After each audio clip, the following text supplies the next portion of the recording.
I think it's pretty clear that in order to be a real modern liberal, like a real one, like someone that is actually willing to show up and vote for Democrats, no matter what, like the vote blue, no matter who type people. In order to be that person, I really, really think you have to be willing to basically live in a fantasy, but it can't be a fantasy to you. You have to actually believe it. You have to be completely delusional. And just to prove that these people exist, I mean, we all know somebody. There are literally people that believe that somehow that Joe Biden is a good and decent, like truth-telling good guy. They actually believe this. I mean, they're insane. I mean, they're so insane that they actually believe, these same people believe that Joe Biden can actually win. And some of them even believe that he's a sure thing. And I think a lot of them actually work for Joe Biden, because until recently, the people that were working for him, it appeared that they were telling him that he could actually win a place like Florida.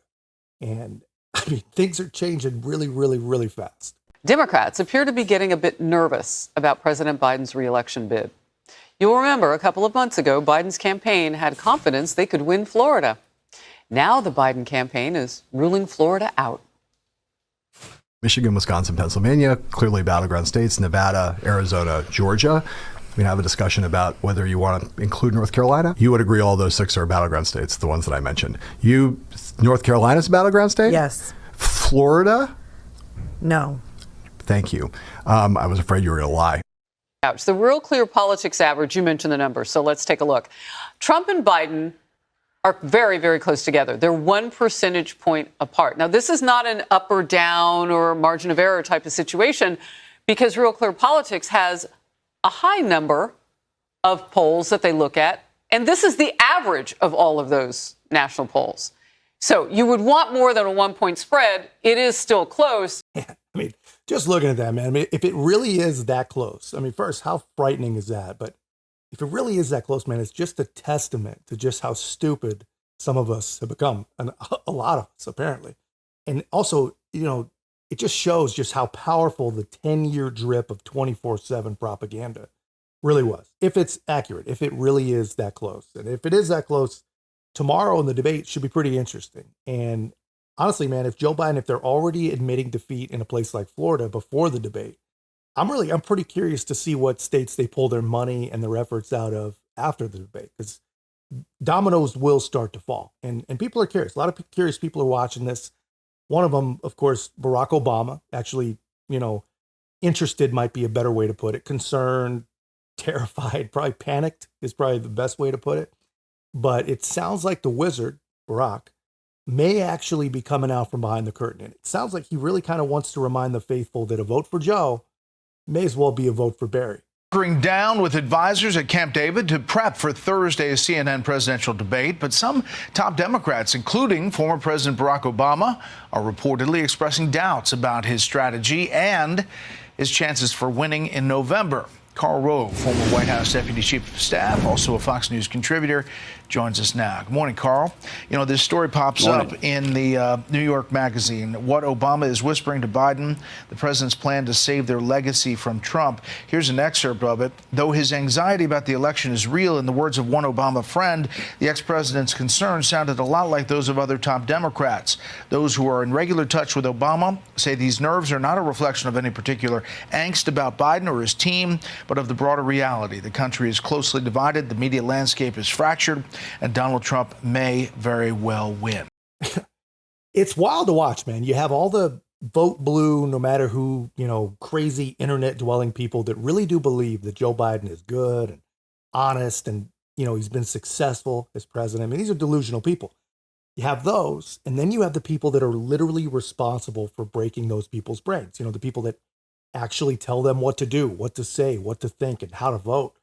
And those people are panicking. You got the crazies, they don't know what's going on, but the people that control the crazies are absolutely panicking because they know that tomorrow's debate is a real problem for them, which of course is why they've basically demanded that it happens in June. And I'm not sure if Joe Biden has even put this together himself. He probably hasn't, but the Democrat Party is basically making him audition. They know that Joe Biden's a screw up. They know his brain is not fully functioning. And they definitely know that even when his brain was at its literal best, he was still an award-winning plagiarizing moron, right? They know all this, but they think that you don't. They think that you don't know this. They think that you're really an idiot. Yeah, and Van, the president is going after Trump in a new ad on the economy. Let's look at that. Donald Trump loves to attack Joe Biden. Joe Biden. Because he's focused on revenge, and he has no plan to help the middle class. He'd just give more tax cuts to the wealthy. Joe Biden is working every day to make your life more affordable. Donald Trump is only out for himself. Joe Biden is fighting for your family. Yeah, I mean, Van, to your point, in that ad, they were going after Trump, and it looked like his hair a little bit too, and so on. But they were also showing Biden sitting down with voters at the table, and more of that, I guess, is what they're thinking they need to do behind the scenes. Absolutely. And part of the thing is we're living in the United States of amnesia. People really just don't remember how awful and terrible the Trump days were. I mean, there's a reason that he got voted out. And so now there's this weird kind of nostalgia for the Trump days, which if you look back at any of the headlines or any of what was going on, nobody was happy during that period of time. It was a complete upset all the time. So these are pros. You got to pay real close attention to what these people say and how they say it. Because Van Jones, man, he says that people have forgotten how bad things were in the Trump days. He says they've got some weird sense of nostalgia, is the way he put it.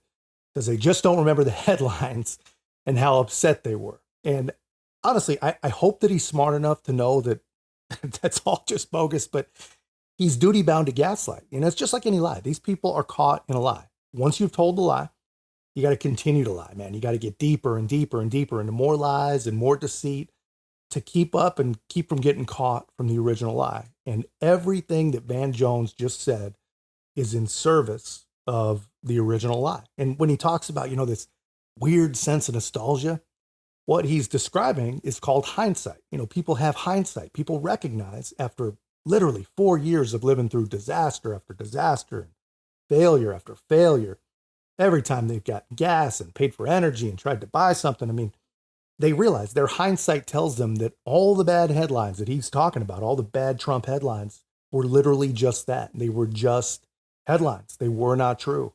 And I think the thing that has woken the most number of people up, I believe at least, is the fact that everything those headlines told us about Donald Trump and who he was and what he would do and what he was doing, whatever, Joe Biden has been every single bit of those headlines. So, you know, honestly, it's not that people don't remember how bad the Trump days were, is that we now know, those of us that didn't know then, we now know that they were not bad. So it's like, what do you choose? I mean, do you choose good times with bad headlines, scary headlines, or do you choose great headlines and really bad times? I mean, if that sounds like the options that CNN thinks we have here. A complete upset all the time. So, you know, what Biden, I think, is trying to do, that message, Trump is for himself, resonates. People get that. That seems to be true. And Biden is fighting for you. That's where he's got to prove the point. The thing about it is, those of us who spend a lot of time with the news, we know Inflation Reduction Act is a lot of money to try to help build stuff. It sounds like gobbledygook. So you can't just get up there and say, look, I passed this ABC and this XYZ and this 1, 2, 3 and think people are going to be moved by that. People don't know what you're talking about.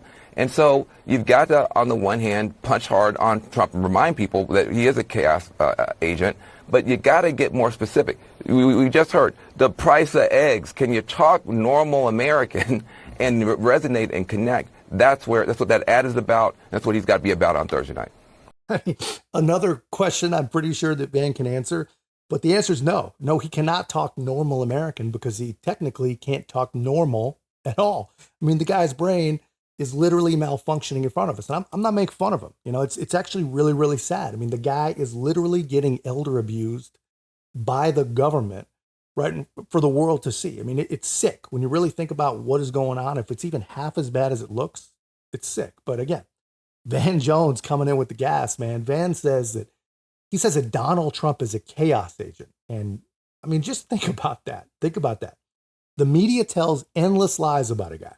The media, as Van put it, runs all these bad headlines. And the guy who actually stands up to it, the guy who fights back, the guy who fights through it, in this scenario, he is the chaos agent. I mean, how crazy does that even sound? And just to give an idea of just how insane it all is, I'm going to show you just a couple of clips. You know, the first, I'm going to show you the so-called chaos agent. And the second, being the people that apparently Van Jones think are the cure to chaos agents. We're going to take care of our capital. On day one, I will sign a new executive order to cut federal funding of any school pushing critical race theory, transgender insanity, and other inappropriate racial, sexual, or political content onto the lives of our children. Yeah, so that's the chaos agent essentially saying we need to stop indoctrinating our kids. We have to at least maybe get them proficient in math and reading before we go blowing their minds with new flags and new genders and acronyms that are so freaking fluid that we just gave up and added a plus sign to it. I mean, that's the chaos agent. And here is who the media believes is the cure. In those three things, he mentions what he calls transgender insanity. If he's voted in as the next president, what will that mean to you? We already see so many attacks on our queer community. I already don't feel safe in my own hometown, just dressed in drag like this. And it's very scary for queer people to exist in a time where we see this kind of rhetoric being pushed by our lawmakers and the people who should care about other issues that actually affect the American people, other than attacking our community, our LGBTQI plus community. It's very disappointing, and I hope for better for our country. Yeah, for a response on what is insanity, I'd like to welcome our next guest, who I believe is without a doubt qualified to walk us through what exactly insanity is. I mean, that's what I see there. I mean, it's insane. And we all, well, not all, most of us see what they're doing here. And again, you know, they are literally every single thing that they say Donald Trump is in every single possible way. And the good news is people are waking up to, man. People get it. And honestly, I don't think that people are ever going to be able to unthink or unsee what the leftists have forced on them. And the left knows it. I mean, this is why they have to develop fake issues that they think people are just basically too dumb to understand. You know, things like democracy's in danger, democracy on the ballot, democracy. And some people are falling for it. Free at 71%. That's obviously been an issue that Joe Biden's been hitting upon. So these are the three top major factors. So the question is, who do voters trust more on these issues, Joe Biden or Donald Trump? Well, on inflation, this is where Donald Trump wants to be playing. Look at that, an 18-point lead over Joe Biden. The economy, another area where Donald Trump would be happy to play ball. Look at that, a 13-point lead in average of polls on the economy for the former president. The only one of those top major factor issues where Joe Biden leads is the state of democracy. Look at that, a 7-point advantage, which is not half bad, but I think if you asked a lot of folks on the Democratic side, they would hope this margin would climb ever higher. And I guess Thursday's debate is a chance for them, or at least a chance for Joe Biden to sort of push that message home. Think about what this guy just said here, man. He said that on the completely fabricated issue of democracy, the people who invented the issue, the people who have literally been gaslighting and propagandizing on that exact issue for years now, those people sure would like to see a larger gap than 7 points. And honestly, he's right. I mean, that's pretty amazing when you think about it. And really, I think it would be entertaining to see the kinds of questions that were even asked. I mean, it's pretty funny when you look at it. You know, they're polling people voting in a Democratic election about two people running in that election and asking which one of them is better for democracy. I mean, you may as well just ask people, did you flunk civics? Do you understand the words that are coming out of my mouth? It's the level of how stupid we've become is just almost impossible to believe. That message home. There's that old adage from James Carville, right? It's the economy, stupid. And that, I think, has some historical precedent. Harry, how has the economy impacted elections in the past? Yeah, so I went back in time. You know me. I love digging through the polling archives. So I did it earlier today, and I looked back at the polling archives since 1976, and sure enough, I asked, is it always the economy, stupid? Well, the candidate trusted more in the economy has won 8 times since 1976, but actually has lost 4 times since 1976. So, yes, more times than not, the candidate trusted more on the economy wins. But if you ask Donald Trump last time around, did you win the 2020 election? Despite what he says, the actual truth is, no, he did not win that election. And he, of course, was trusted more in the economy. So, yeah, you bat better than you bat worse, but it's far from a guarantee, Boris. And take us through democracy being a top 3 issue. This, to me, is one of those interesting questions where, again, I go into that polling archive and I type in these keywords and I go, okay, do we have any polling on the past in this? Well, cycles when presidential polls ask who was better on democracy, there has only been one time when that was asked, and that's this year, 2024. The other 19 times, the other 19 cycles on which we have polling, that question wasn't even asked. So this is a very unique time, a very unique issue. And Joe Biden, of course, given the polling that we see here, trusted more on that particular issue, is definitely going to be a message that he's going to push on Thursday night. Of course, we'll just have to wait and see whether or not that message works for him. Huh. How weird is that? I mean, the first time anyone's ever asked about democracy when polling candidates in a Democratic election was 2024. I mean, how could that be? Just think about that. The only issue that Democrats have positive polling on is the issue that they literally just invented, the one they literally just pulled out of thin air. I mean, no wonder they're freaking out, man. I'd be freaking panicked too if I was them. But I mean, come on. Isn't it crazy to watch these people work? In order to at least pretend like they got a shot to win, they're making up fake issues. And they're basically willing Joe Biden to find a way to bring up these fake issues in a real debate. And honestly, I hope that he does. I mean, I actually cannot wait to see confused old Joe screaming like a crazy guy outside the drugstore yelling about democracy. I mean, I honestly cannot wait to see that. But that's just my take, man. Let me know your thoughts in the comments, guys. And if you haven't already, be a part of our growth. Make sure to like, comment, subscribe. Most importantly, share the channel. I'll see you in the next one.